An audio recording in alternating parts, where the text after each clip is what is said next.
This FedGov Today program is sponsored by TrackVia. On this edition of FedGov Today, AI is not putting humans in the IC out of business anytime soon. We need to be aware of how AI gets integrated into human intelligence. It's going to change a lot, but there's an enduring role for human intelligence in our AI future, and I think a growing role, in fact. Former CIA case officer Tom Mulligan on FedGov Today in just a moment. Federal programs are still running on spreadsheets, SharePoint, and systems built with old technology. That creates more work and slows things down. TrackVia Government's a workflow modernization platform that lets agencies and prime partners quickly digitize program delivery, field services, compliance reporting, and operations, delivering secure audit-ready workflows without lengthy implementations. Modern, mobile, mission-ready. Learn more at trackvia.com/government. The deputy director of the Central Intelligence Agency says the agency is developing what he calls AI co-workers. Michael Duffy says those co-workers will, quote, help our analysts with basic tasks. Thomas Mulligan is a researcher at the RAND Corporation. He's former case officer at the CIA. His latest article is titled Espionage in Our AI Future, Why Human Intelligence Still Matters. Tom, welcome. It's great to have you on the program. You start this off by debunking what I think is a commonly held thought about artificial intelligence in that it's relatively new. Take me back to 1964 when the CIA was talking about AI. Welcome, Tom. Sure. Well, thank you, Francis, for having me today. The CIA has declassified records from that era, and one of the things I mentioned in the paper is that in 1964, the CIA was already worried about Soviet advances into artificial intelligence, and they called it that explicitly. They cited techniques like pattern recognition, supervised machine learning, which the Soviets were employing. And so this is not at all a new question of how AI and human intelligence will interact. Those tools were primitive by today's standards, but this question about how machine capabilities will change intelligence work is very old. What is different then, Tom? What is different and how is it impacting the intelligence community today?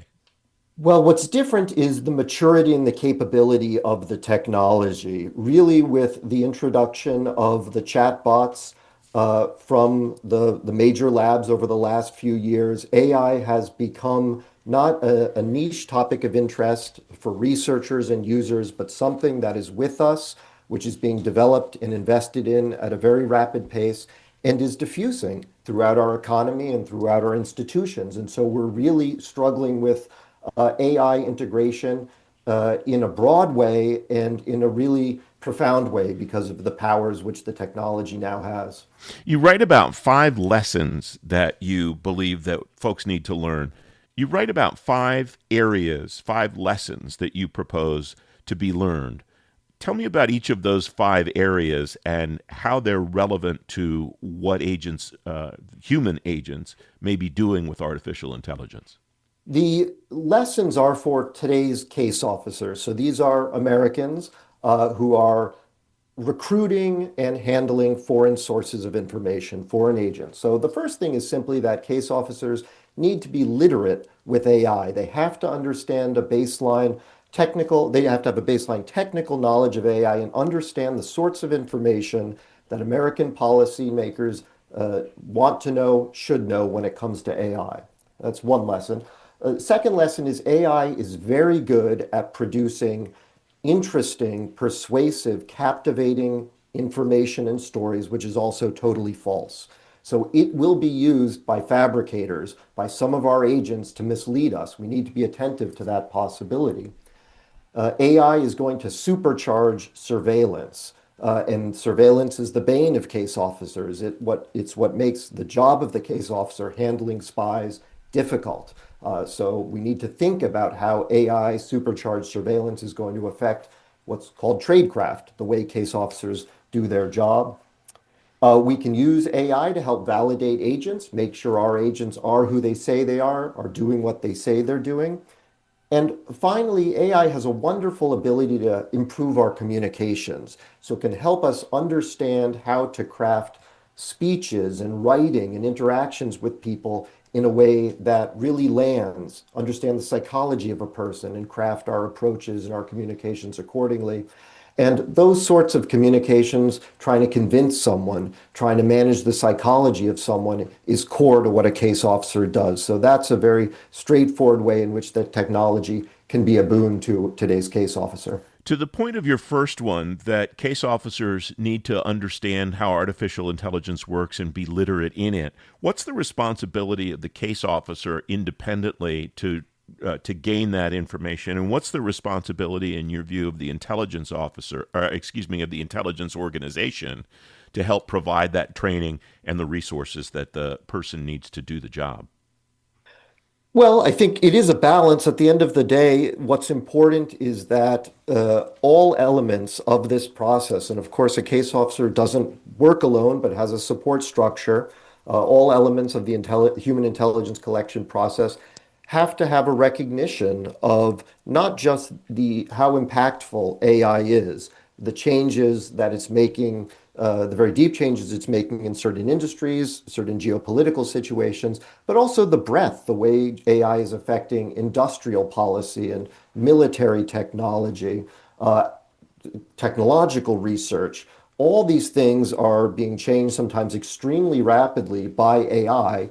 And so there needs to be a recognition of that so that the people operating in the field can be aware of relevant information when it comes across their desk, when they meet someone who might have something interesting to tell American policymakers. You write about, you divide the portion of this into three topic areas that I think are pretty striking. One is you write about speculating about our AI future. To what extent do you think that that is important to understand, and to what extent is it futile based on how quickly the technologies are changing and the ways that people are using them are changing? I think a precise prediction of the ultimate power of AI and the ultimate extent to which it transforms our lives is futile. There is a lot of uncertainty about the developmental path of this technology, the limits, if any, which it's going to reach and when.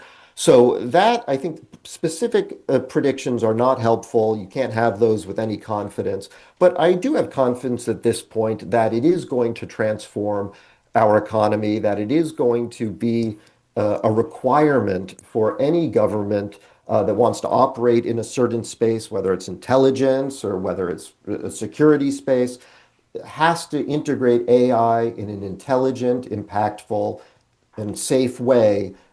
It does seem quite clear to me that it is revolutionary in the way few technologies are. All right, I want to go back to those five lessons because you write more broadly about each of them under the title Operational Implications of Frontier AI. And I think I'd be curious to hear your definition of frontier AI. I imagine based on what I read that it speaks to that idea that AI is not a brand new idea, as we talked about at the beginning of this conversation. Is that a fair read on my part, Tom? That's a fair read. I would simply call frontier AI the state of the art. The best models that are available to the public right now, and those cutting edge models that are available to specific proprietary users. So, like you could describe past AI models, the state of the art now, the frontier, and then also think about the future as the technology progresses even further. You write that referencing the information that's relevant to people is really important. And you say it pretty plainly. I like this. Common sense goes a long way. All CEOs know that if they come across information on terrorism or the Chinese military, they should pass it along and they should cultivate sources with that access. There must be a lot more nuance, though, to some other areas in which CEOs finding themselves doing work. Well, that's true. And one of the challenges of collecting on I argue, is that the breadth of the technology is staggering. I mentioned the breadth of the ways in which it's being integrated into our lives every day, but also understanding the data driving the different models and the importance of the data and different data sources and the way in which the algorithms on which models are trained and which really constitute the models, and the way the trained models are then fine-tuned and shaped to act in certain ways. There's so much work being done on AI, and it's changing so quickly and it's affecting so much. That does pose a challenge for anyone interested in the development of the technology, and certainly case officers.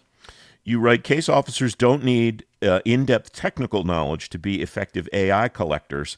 They do need familiarization with AI-related concepts, terminology, and technology, as well as regularly updated requirements from consumers. It sounds to me like you're basically saying you need to kind of keep your head in the game, but you don't need to be an expert on the very fine details. Yes, what I say in the paper is that you need to know enough so that if you hear something that could be relevant to policymakers, a conversation, a paper, you see something that touches on, say, a new source of AI related training data or some industrial policy issue, you need to know just enough to recognize, I got to run this down. Maybe it's something, maybe it's nothing, maybe it's a dead end you don't have to be worried about, but you do need to have that baseline so you can at least know to follow up. The second lesson that we talked about earlier and you expand on in this piece is AI enabled fabricators. Yeah. This concept is, I think, familiar to just about anybody that's worked with AI. We have read about or experienced hallucinations and just generally inaccurate information.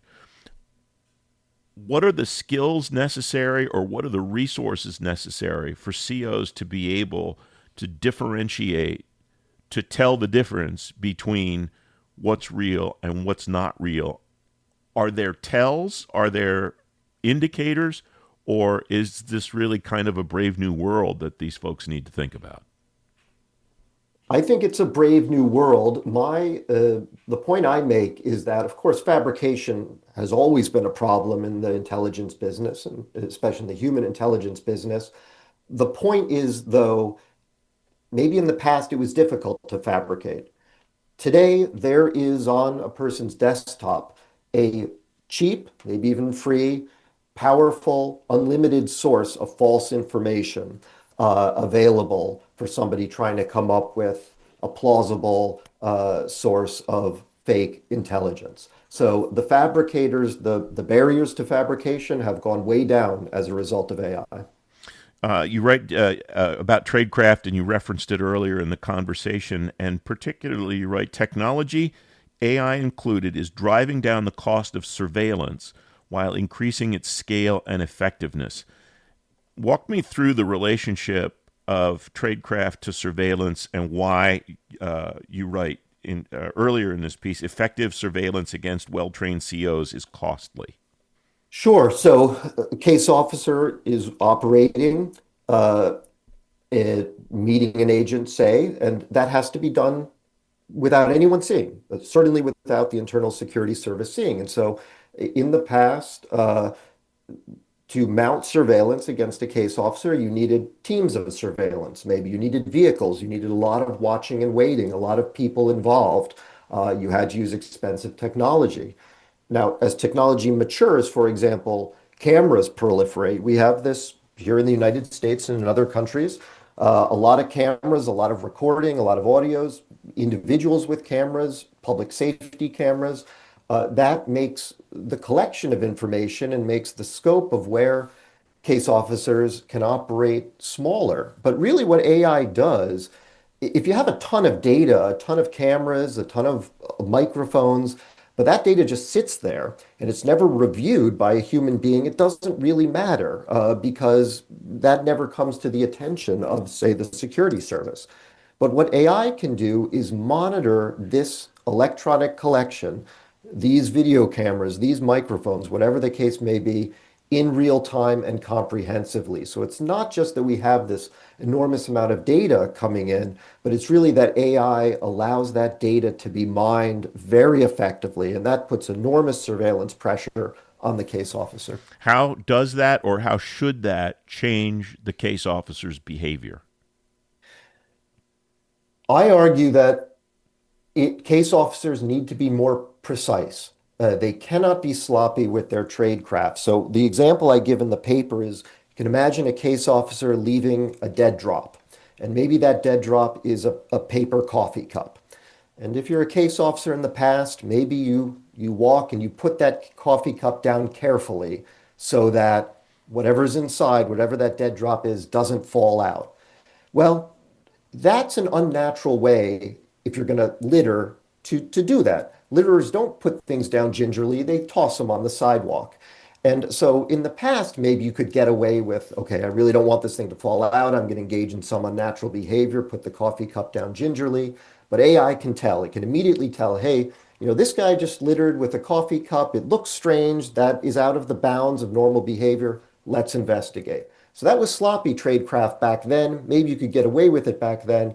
You can't get away with it now. If your dead drop is something glued inside a coffee cup, you got to throw it like a litterer would if you're a case officer, which means it's got to be secure in there. You have to be able to do that. So I think we're going to be tightening operational standards, which has always been a good thing to do. I think it's going to be more important in the future. You use a term in this that you referenced earlier in our conversation, and I didn't ask you to define it then, and I think it's important to understand it now. What does the term agent validation mean?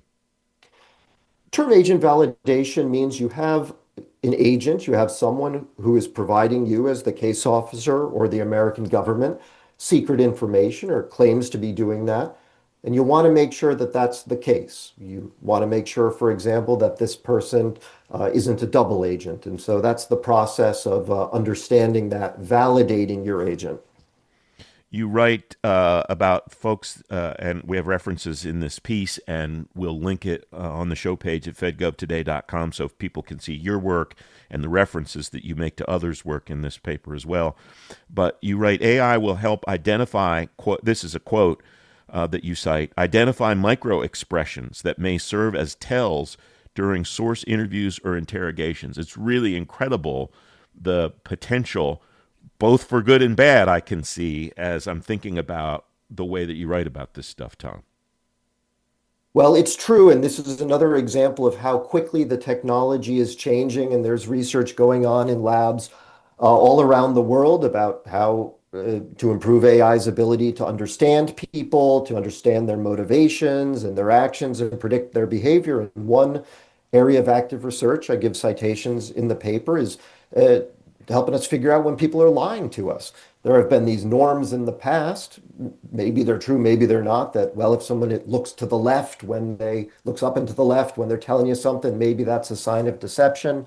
But AI is, as you mentioned, these micro expressions, these really almost imperceptible to human beings' motions of the face. There's active research about trying to understand all these different, very subtle changes that go on with the human body when we're telling the truth and when we're lying. And that seems like a plausible new tool which could be introduced to validate agents. You make a reference in this part of the paper that I think, as a sidebar, is relevant to this entire conversation.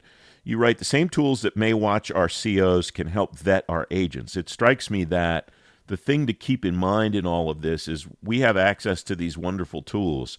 So does the adversary. They have Yes. the same opportunities to develop these technologies and use them the ways that you're referencing that we do. That seems to me to be something that everybody needs to keep in mind, and maybe not just even in the intelligence community. I know that people are thinking about artificial intelligence in that way, for example, in the cybersecurity community.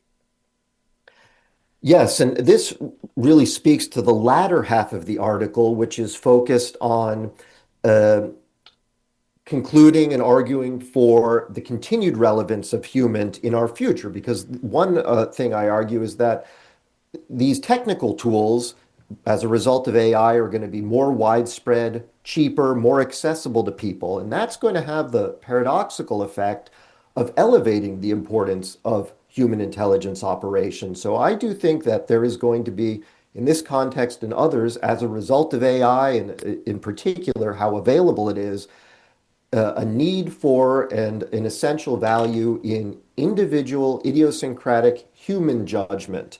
That is going to provide people who can exercise that independent of these technical tools are going to be able to provide something of real value. I have a kind of a conceptual way to picture that in my mind that I want to come back to in just a moment.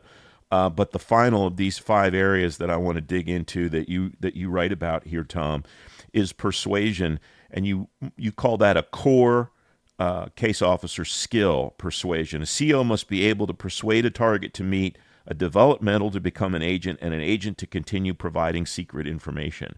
What is the specific resource that AI can help to drive that, to cultivate each of those steps in the agent development area, I guess?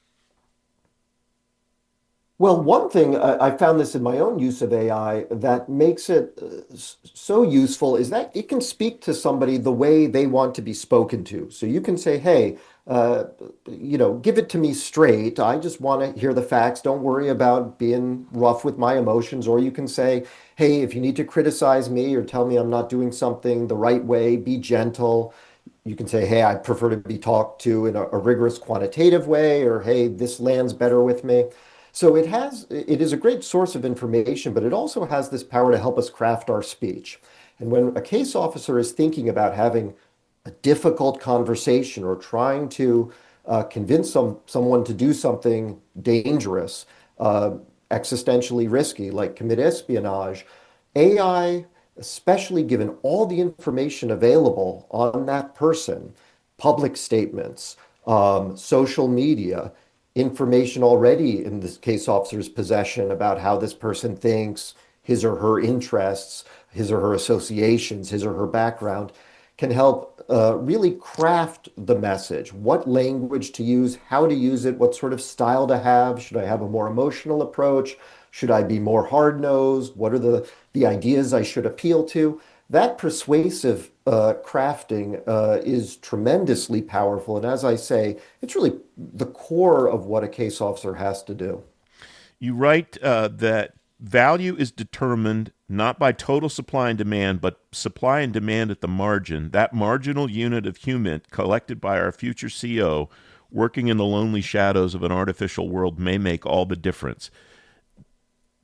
What it sounds to me like you're getting at, you touched on this a moment ago, Tom, is that, and the concept that I mentioned is that the human will become almost like what we want the artificial intelligence to do, except with the lens of judgment and breadth of experience with a particular agent or with a particular cohort of agents or in a particular sphere of influence. That person will do the same job, but do it in a different way by collecting and analyzing information from different types of sources that have, in some cases with the AI flagging, as you said, this person did this behavior and that was out of the ordinary. Am I on the right track there as to the vision that you see and that you're outlining here?